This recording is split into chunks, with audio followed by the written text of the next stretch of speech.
Okay, so following our session the other day, this is a full routine to help with upper body and pelvis. So ideal if you are cycling, if you need to just generally improve your range.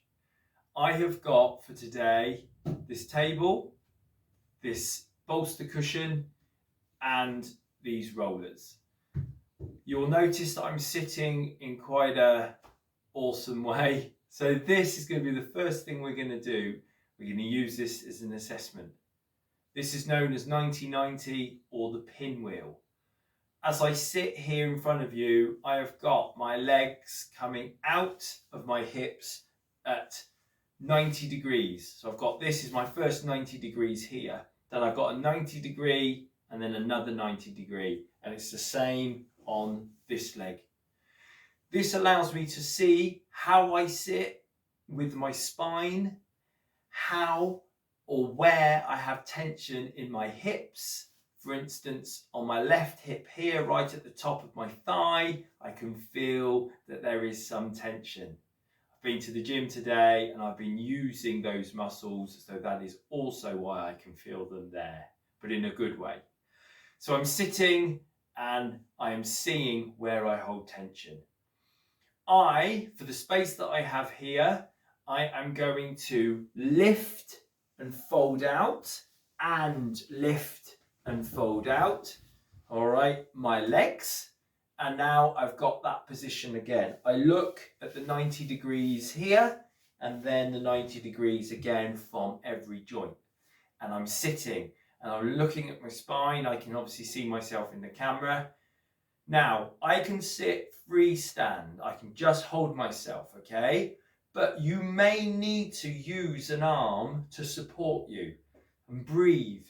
I need you to be as relaxed as possible, because if you're holding tension on top of tension, you'll never get your muscles to fully let go, all right? And you'll hold on to that tension. Be careful of the knees. If you're feeling any tension around the knees, then come out of the position and then come back into it, allowing these muscles to know fully that you have their best interest at heart and that you are not going to push them. All right, so this is our 90-90 assessment. Where do you hold tension? Where can we go with this? We can go into a mobility routine of just moving in and out and in to that position. You may need to hold back and bring those legs while supporting your spine. This helps to retrain, to change the behavior within the tops of your legs. And you can use the tension that you feel in parts of your legs to modify and change the muscles you are working on a day-to-day, week-to-week basis. If you've become over-conditioned, you cycle a lot or you run a lot, okay, if you need to change the dynamics of your movement, then this is a really good way of assessing where you're feeling tension, all right, and what might need a little bit of rest time, okay? So this is the pinwheel. From here, what we can do, if again you can support yourself, is you come out, hold, you come in, hold, out, hold, in, hold. I would say up to 5 pairs. Breathing, using your stomach muscles, but allowing your pelvis to relax and react. And once you've got your 5 pairs, I would advise you to come out of this and shake your legs off. If 5 pairs is too much, all right, and you're really feeling it at the back of the pelvis, then work your way up on smaller numbers, all right? Work your way up in smaller numbers. Let those legs out, give them a shake out, and just let everything relax. So that, okay, is to assess your pelvis and the muscles that feed in and out of your pelvis. A really good one. So the next thing I'm going to ask you to do, either using your bolster cushion or 2 pillows or a roller, we're going to lie on the roller and we're going to position it in between the shoulder blades. If you are not used to allowing your upper spine, your thoracic spine to relax, you may very well need to support your own head. We are rolling back. We are using that upper spine, turning back our rib cage. You may feel a stretch down in the lower back, in the stomach, but we're not looking to bend our lower back. We are looking to bend our upper spine. Up to 10 times, 5 to 10 times. If you are really struggling in the front of the neck, I would consider not having such a large angle, or definitely use pillows, okay? If it is too much and it makes you feel dizzy, go to a lower level pivot point, okay? Really important.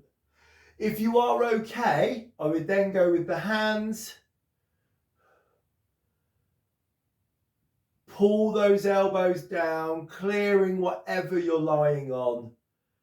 Opening up the chest wall and feeling that stretch. Again, if you want to do this, then I would suggest having something, a couple of pillows and cushions to support your head, even some yoga blocks. Support your head as you are opening up, just so you're not overloading your neck. And my last one for this, again, is holding yourself and one hand at a time, one arm at a time, come over the top. I can touch the floor, just right side, yes, left side, slightly tighter, but I'm right dominant. Left side struggling a little bit there. So anywhere between 5 to 10 movements or 5 to 10 pairs, okay? So gently come out of that. So that is the thoracic rollback. That is a way of turning your rib cage back so you're not relying on your lower back to get that flexibility. All right, good. So from there, because you have worked your hips and then your upper body, we're now going to come back to the hips again. So we're going to come into the deep lunge. All right, we've got the foot behind me flat and I'm coming into that deep lunge. So I've come down. I know that the top part of me is out of the camera shot, but really it is very relevant, all right, that you see this part of what I'm doing. So I've got this deep lunge, I'm stretching out my adductor, I'm stretching out my hip flexor, all right, I'm stretching out the top of my thigh. It's really important that we get the top of that quad to really relax. Rectus femoris, all right, and as it comes up higher, higher, higher, we're coming up. We may even get the stomach, all right? I'm not bringing my upper body into this yet because it is all about this lower quad. I come out, I relax. If it is super tight, I would suggest you come over to the other leg. Again, flat, so you're on the top of the laces. And again, we come through. Again, giving all of this thigh a real opportunity to open up. How long for? 15, 25 seconds. As long as it feels okay. If you get to the point where you're feeling stuck or your leg's shaking, you might find you've gone a bit too far. And I also would suggest that you do this twice on both sides. If you have one side that is slightly tighter, that is slightly more reluctant, then Do that one first, then come to the better side, then go back, and you'll find that either you can give yourself a little more time or just go for the amount of time that you feel you need. But like 15, 25 seconds, feel that release. And then we're going to swap back over, flat foot, laces down. You will note that I'm not on any particular cushion, or I'm not really even on the carpet, but I do suggest if you need to put a towel under your kneecap, if you need to be on carpet or have a yoga mat, then definitely do so. Make yourself as comfortable as possible. The more comfortable you are, the better chance you are that you will relax. So again, we've got that lovely stretch in the thigh. Now, naturally, coming from here, we're going to go into the frog stretch. So from a side position, it looks like this. My feet are flat. If you've got any restrictions or tightness in your ankles, again, you might want to soften them with some towels underneath there. Again, towels underneath the knees. Again, because of joining bone, you might feel really sensitive as you lie down. And then I come down onto my elbows.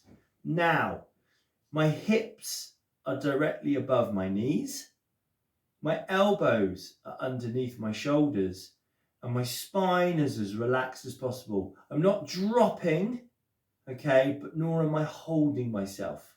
But what I'm trying not to do is put all that tension in my upper back. I'm trying to let it relax. Occasionally, if you need to, you can drop down through the shoulder blades, because that's going to bring us on to our next thing after this. Can you drop down through those shoulder blades? You can't bend your elbows because you're already on them, but can you drop through them?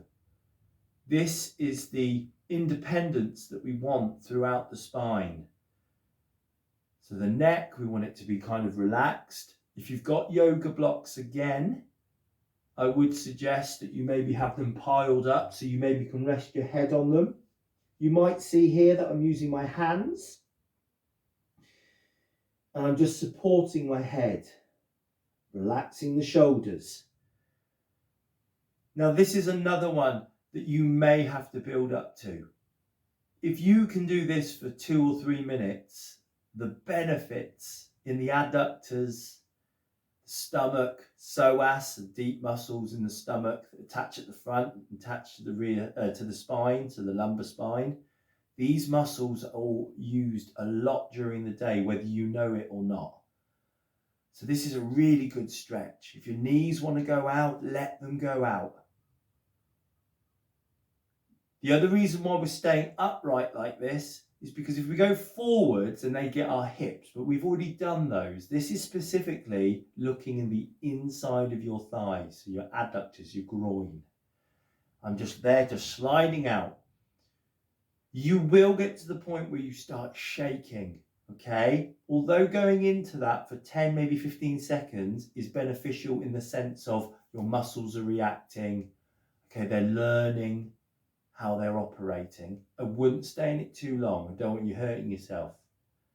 So this is frog pose. Take note, pause me, copy the position. I'm obviously looking at the camera, but I would keep the head neutral. And again, support. You gently come out of this. Again, if you want to pause me and go for a walk around the room, it'll be really lovely for you to feel the instant benefits. You'll feel lighter. You'll just feel like you've got more range. The adductors are connected into the hips, so they work together. All right? Really important. So now, guys, we're going down onto our front. We're coming down onto the floor.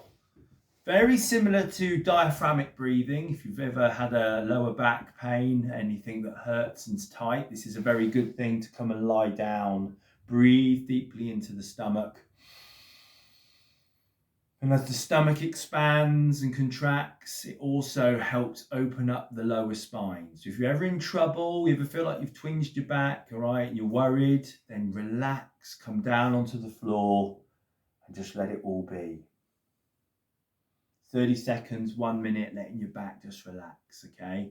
And then gently get up onto your hands and knees and maybe do a little bit of rocking forwards and back. But that's not what we're doing right now. What we're going to do, you might need a towel for your forehead, but we are going to come down. We're going to bring our palms down on the floor and we are going to butterfly. Use those arms as wings. 5 to 10 times. This might be too easy for you. So the next progression is we come up into the T position. So the arms come up to shoulder height.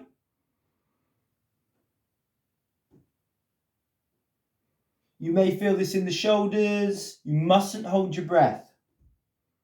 You may feel this in your middle to lower back. Work on the numbers that you feel okay with. If that one or the one before is okay for you, I want you to have a little rest and then I'd like to try another set. But the next level now is hands up at 90 degrees at the elbow.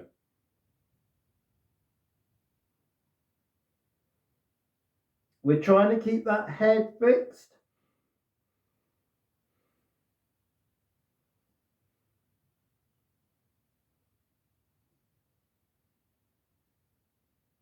Again, looking roughly for 10. If you get to 6 and it's really burning, then pause. Pause and relax. This is progressive, okay? Not aggressive. And then lastly,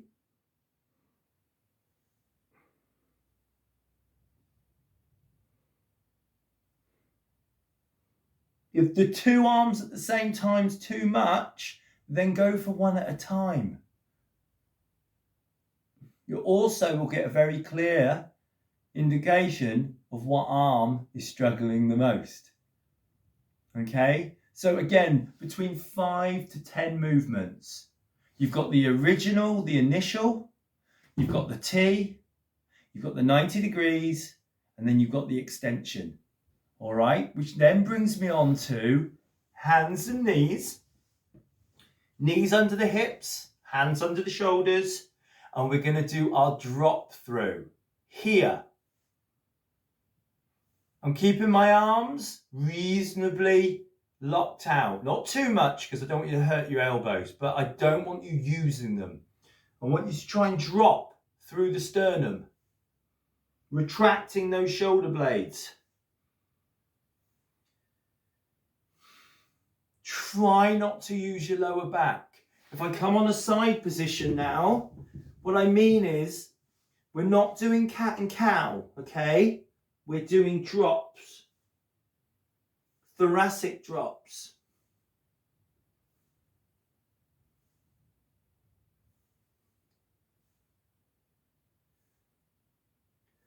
Again, between 5 and 10, but if you are new to this, if you are not aware of how your shoulder blades operate, then just go steady. You're coming through, you're trying not to use your head, that's a very different thing. We're trying to come through those shoulder blades. I'm looking at you, all right, but head neutral, coming through.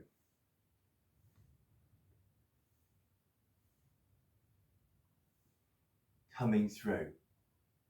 My final activity, and I'm just going to adjust the camera slightly, is we're going to go back into the deep lunge, but we're going to bring our arms into it too. So I'm going to do that now. Okay, so we're going to come into that deep lunge and then the arms are going to go up. So I'm hoping that nothing particularly changes down here, but as the arms come up and with a lot of the work you've already done, I'm hoping that this is a functional movement that you're starting to see some benefit and some results as they go up. You're trying not to use your lower back, although it will naturally get involved. You're trying to use your rib cage. to come up. Again, if you get too tight holding those arms up, give yourself a few seconds in a rest and go again. I've swapped over. If you'd like to swap over too, and then you go again. But this is where, from a functional point of view, you're trying to get that independence of the rib cage to the lower back. We're not reliant on the lower back. We're trying to get the upper body going, nor are we trying to just put all the responsibility on our shoulders. We're trying to get everything to work together, but not rely or compensate. I hope that's nice and clear. Now, what I suggest for you is go back to the start of this video and check in the pinwheel. Do you feel looser? Has the frog stretch helped the pinwheel? Has the thoracic drop through made it easier to do the thoracic rollback? These are all the things that interlink with one another, and hopefully, in fact, I'm very sure they're going to give you the results that you're looking for. My name's Sam Corton. I'm a sports therapist here in Ilfracombe, North Devon. If you've got any questions, if you've got anything you want me to look into, then put a comment below, send me a message. But please, thumbs up, subscribe, and my other videos might help you too. Take care. Bye.